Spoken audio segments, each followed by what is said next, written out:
First, I'd like to thank the panel for their sincere concern for the Syrian people and going on a trip, like I did as well this past summer. I visited the northern part of the region and refugee camps. And I saw something very different. I really respect all of you and the stances that you have taken in the past and the courage you have. And I would like to invite you to also hear those voices that are also equally important, and not to just caricature a movement that you really haven't heard from on the ground like you did in Damascus. And I think that's very important in moving forward, and just saying that all rebels are foreigners, when the head of the Free Army in fact affected Syrian Army officers themselves. And I really would encourage you to do that. And if you're interested, please see me, and I hope you are, very much so. We give Syria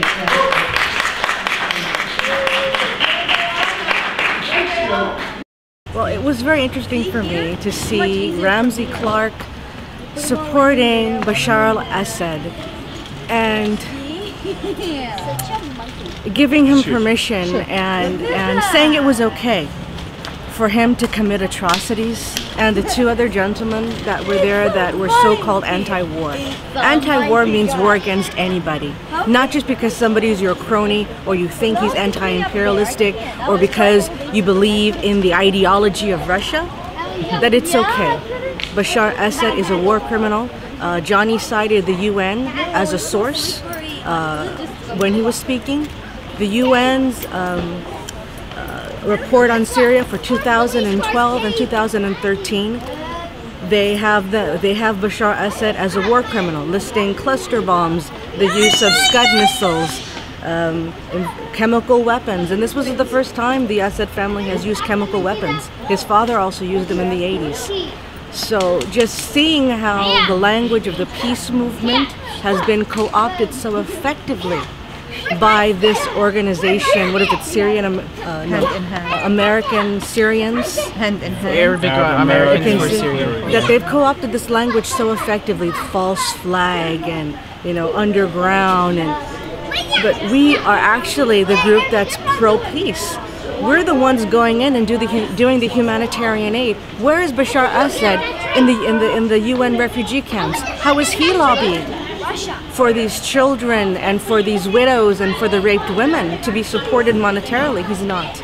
And it's so sad that these groups that talk about this state, that the US, we have state media here and that it's a mouthpiece for the government, but yet it's okay for them to go to a dictator, because Syria is not a democracy. It has a long history of human rights offenses. But yet they can go over there to a state-sponsored media, to a state-sponsored trip, and only visit little enclaves of where Bashar Assad wants him to see. And I asked them to please come with me to the northern part of Syria and to the refugee camps. I'm not Syrian. I'm an American, and I too was very interested to find out what was going on in Syria.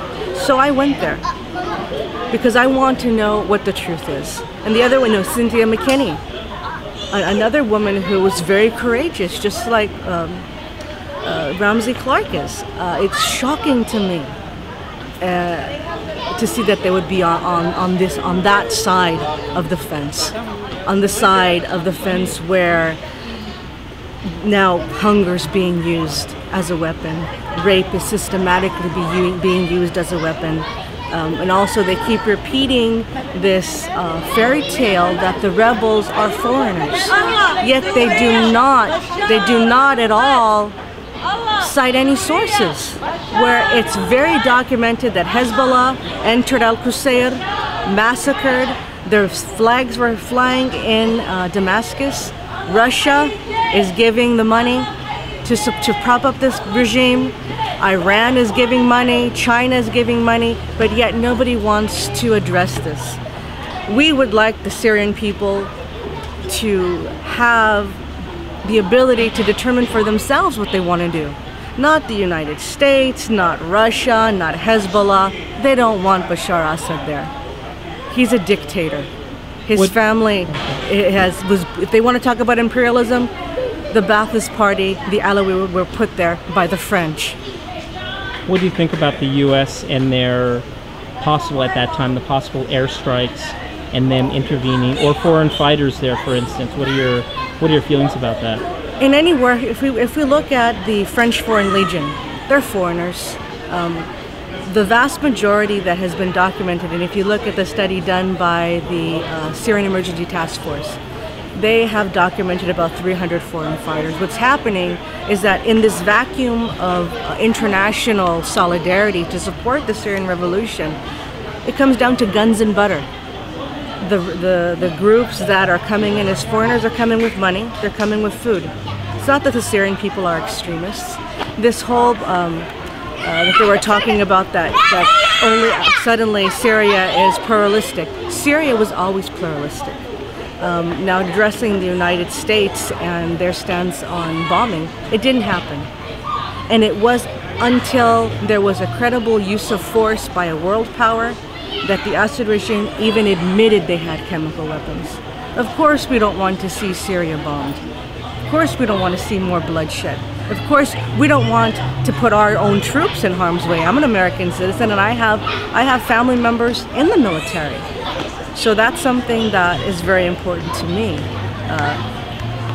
There's a lot of mentioning about foreign fighters on the rebel side. There has really not been anything to document it. Now has been a trickle and a gradual increase because of this vacuum of power, because the U.S. hasn't stepped in, because was an arms embargo by the EU that wouldn't allow the Syrian Free Army to buy weapons. So. Well, what's your feeling? I'm Armenian, and we have friends actually that live in Syria. And what are your feelings about the Al-Qaeda flag being raised over an Armenian church that has been captured in the north? I think to any Syrian and anybody, if you want to talk about religion, I'm a Muslim. I'm a convert to Islam. All my family are Christian. Anything that would endanger the way Syrian society has been for 1400, 2000, however long that there was Islamic rule there, these things didn't happen. And what about the 2012 German intelligence report regarding the rebel fighters there and how the Free Syrian Army has been pretty much saturated with that? And I've had people, even at our protests that we did in Hollywood, they even said, yes, we have this problem. Yes, well, if you look at the Free Syrian Army, right now they're fighting against Al-Qaeda. And there's a report that I had heard that a lot of the Syrian Army officers, the Free Syrian Army officers, some of them want to join these Al-Qaeda forces because they have money, they have weapons, they can buy food. Now you have a lot of young men, and this is how they justify it. There's a lot of young men who are not very well educated, who are severely traumatized by the war, and if they don't go along with the people who have the guns, they lose their influence. So if they can hold on to their power and just sign that they're part of that organization, they get arms, they keep their control, and they keep their influence over their troops. I don't want to tell you, but they lose their control over the troops. If you know Al-Qaeda, unfortunately, it's kind of a lose-lose situation at that Well, the thing is, no one has stepped in to fill that vacuum or that void. Right, and so Al-Qaeda is easily able to saturate and take over, basically. And like I said, when there is an embargo placed on the Free Syrian Army to even buy a bullet, we talk a lot about, the right to bear arms here. Is the U.S. not providing them? We keep hearing about the U.S. Idrisi has says that there has not really been a significant delivery of any type of military aid. But we've even heard recently how they said there's 1,400 groups that the U.S. is prepared to continue to support, and that came from Washington recently. And they said we have to continue this So I mean, I don't know. I don't have the facts in front of me, so I can't really. Well, you know. they have not delivered what they had said they would do. Even if you look at the humanitarian aid, the humanitarian aid still has not been delivered to Syria or to the surrounding You have a area. question, Henry?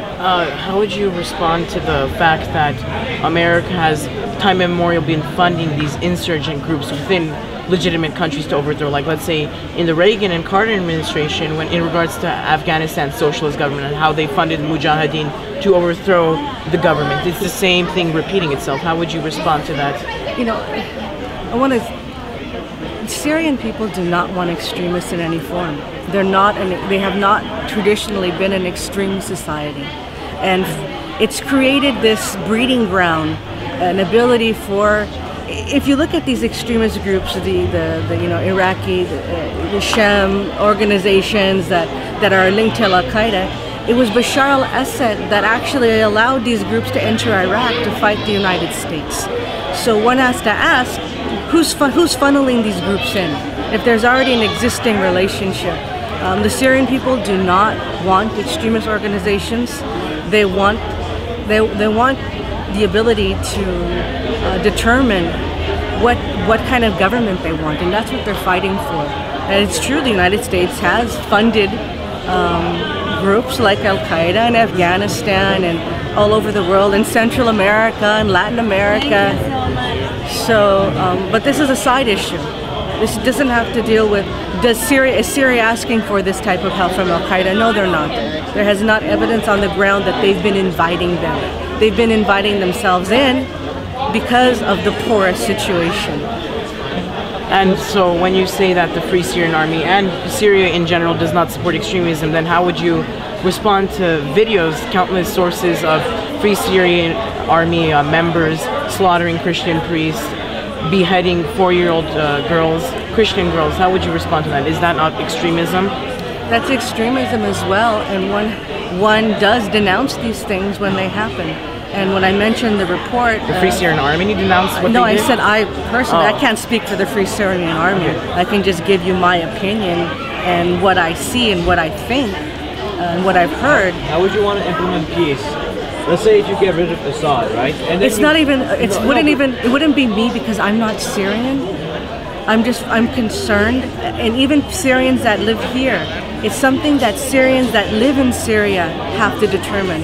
So A lot of times, you're American, but ethnically, what are you? I'm American. I'm Mexican I know. What are American. you? Mexican American? Yes. Okay. Oh, you're Mexican. Yeah. So, going back to that issue of when these atrocities happen, the UN and Human Rights Watch do document atrocities on both sides. But the atrocities that happen, that are instigated by Bashar al-Assad regime and the Syrian army, are far more horrendous. We look at Palestine, another classic example. Suicide bombers. Of course, it's a horrible thing when a civilian dies. When in Palestine, suicide bombings in Palestine? I'm sorry, in Israel. Yes, but of course Israel is occupying Palestine, so I don't see an argument No, there. I'm just saying, when you're pushed, I think you have a right to when you're resist. pushed so far.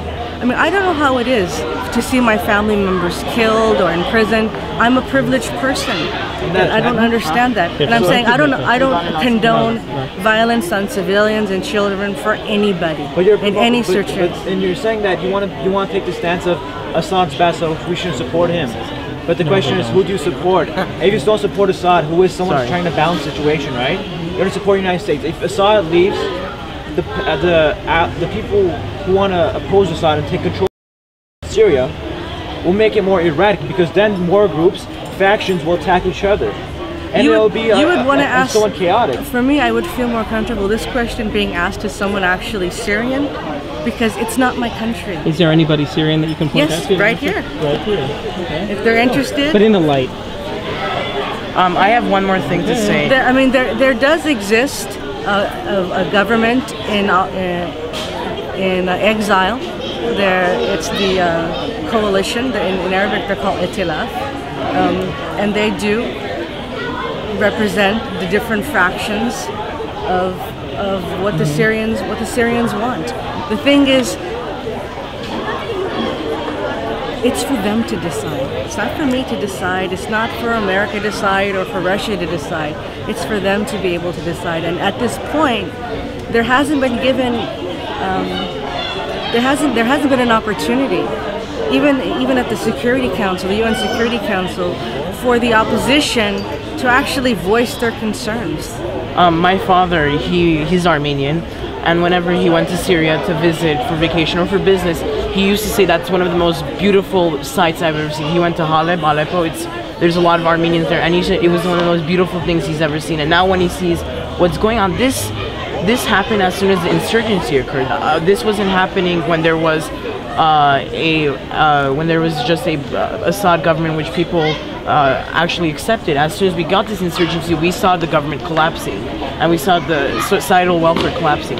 Is this Assad's fault, or is this the insurgents' fault? Well, the repression of the Syrian people began under his father as well. It's not just that all of a sudden. His father's dead. It's irrelevant. It's the present. It's a regime. Yes, it's a regime, but his father's dead. We're talking about him. So I think that should be one of the question is, what has he done? What do we do with him? That's the main question here. Does Syria go forward with? So this didn't happen in a vacuum. You can only suppress people for so long until they rise up. And Al-Qaeda insurgency didn't happen in a vacuum either. It's the same people in Syria that were in Afghanistan, that were in Iraq, that destroyed the legitimate governments and implemented a radical state funded by U.S. hedge money. I mean, don't you see history repeating itself? It's like an Orwellian repetition of what's happening. You don't see that, or is it just a vacuum? Even in the 80s, the Syrian people rose up. And there was a large chemical massacre there as well. So if you feel that it's okay for this to happen in Syria, are you okay with it happening in Iran and other parts of the Middle East? When people rise up spontaneously, just like we did in this country against the British, Armenia was having its own revolution but we as rose well. up against the British, not the U.S. government rose up and rose the people up. Did some other government rise us to oppose the British? Who was behind it? And not everybody supported our revolution as well. But when people rise up spontaneously, as they did in Syria, then they have the right to voice that opposition. Okay. And I think that's the most important thing, is people everywhere in the world should have the ability, like we do here, to voice our opposition, to voice their desire to, we want a different government, we want to be able to vote for our government, we don't want it to be passed from father to son. So that's, for me, that's the real issue. Wait, you said you, but you said you weren't Syrian. No, I said they, what they want. I just said we. No, I said we as Americans, that we enjoy this right here. I don't know what it feels like to live under a dictatorship. At the end of the day, as an American, I'm an American also, we're all Americans. Yes. Are you okay with America intervening in the affairs of Syria today? Which is a big question. Intervene in which way? Do we want as they're doing now, as they want to airstrikes, supporting the opposition, supporting anybody, even supporting Assad. Are you okay with them supporting anybody? I would like to see three things happen. One of them is to provide this humanitarian aid that the United States has already said that they were going to give, that they've already said they were going to give. The other thing is to allow Syrian refugees to come here. The UN still has not given Syrians refugee status, so they can't go anywhere. That would at least put the pressure off, get the pressure off the areas where Al-Qaeda is, where there's food, there's an ability to come somewhere else, there's not desperation. The second thing that I would like to see happen is that there would actually be a serious conversation in the UN, in the Security Council, where the opposition could come and actually speak and talk about their grievances. And this would also have to entail that the United States would have to still include the possibility of force.